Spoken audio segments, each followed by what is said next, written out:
He waited at the door, straightening his collar, heart pounding like a teenager's. It had been years since he let himself hope again. Years since love had even felt possible. Then the doorbell rang. He opened it with a smile.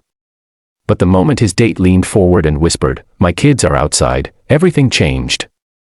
It was a night that would test his patience, his heart, and the quiet wounds he carried. And before the night ended, all of them would learn what real family means. Ethan was a single father of one, a bright, lively 7-year-old girl named Lily. Ever since her mother walked out 3 years ago, it had just been the two of them, surviving on laughter, bedtime stories, and pancakes for dinner. Ethan's heart was guarded, not because he didn't want love, but because he feared losing it again.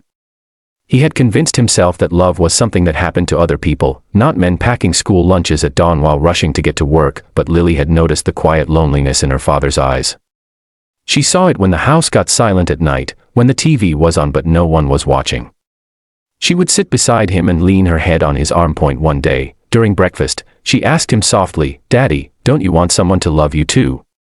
The question hung in the air for days. After weeks of hesitation, Ethan finally agreed to try a dating app.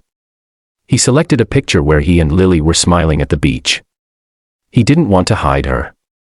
She was his world. That's when he met Claire. She had warm eyes, a gentle face, and a laugh that sounded like sunlight. They talked for 2 weeks, about childhood, work, mistakes, dreams. She didn't pretend to be perfect.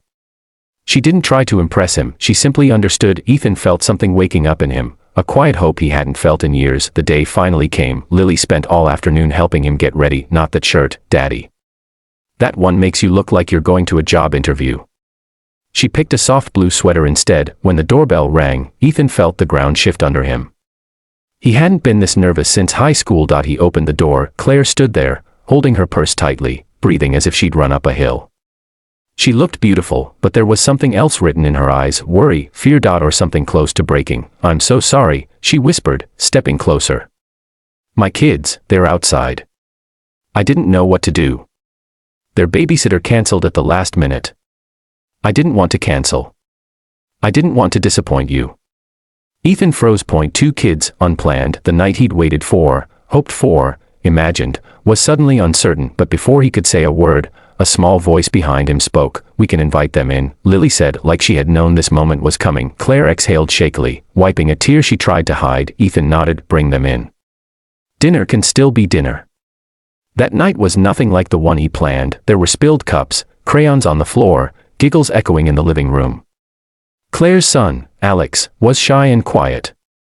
Her daughter, Emma, was full of questions, yet something unusual happened. Their children played together like they'd known each other forever, and in the midst of the noise and mess, Ethan and Claire shared small glances that said, "Maybe this isn't a disaster, maybe this is something beginning." But just when the night felt warm and full of possibility, Claire's phone rang.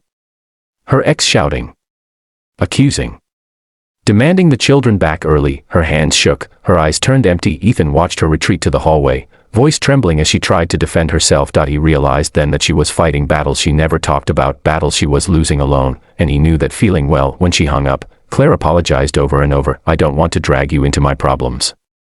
I shouldn't have come. I'm sorry." She gathered her children's coats, her breath uneven, her shoulders trembling. She wasn't running because she didn't care, she was running because life had taught her that people leave when things get complicated. Ethan stepped forward. "Claire, don't apologize for having a life. Don't apologize for being a mother." She looked up at him, confused. "You don't understand. This is too much for someone else. I'm too much." He shook his head. "No. You're someone who didn't give up." They stood there, 2 exhausted souls trying to protect their children and themselves at the same time, both afraid of needing someone. Lily ran up and wrapped her arms around Claire's daughter. "Do we have to say goodbye already?" she asked. The question hit harder than any speech ever could. Claire closed her eyes. She was tired. So tired of being strong alone. So instead of leaving, they stayed. They sat together while the children fell asleep in a pile of blankets on the couch, and for the first time in years, Ethan talked about the night Lily's mother left, the silence of the empty house, the fear of fatherhood alone, the weight he still carried. Claire talked about courtrooms and paperwork and begging a men who didn't love their kids enough to be gentle with them.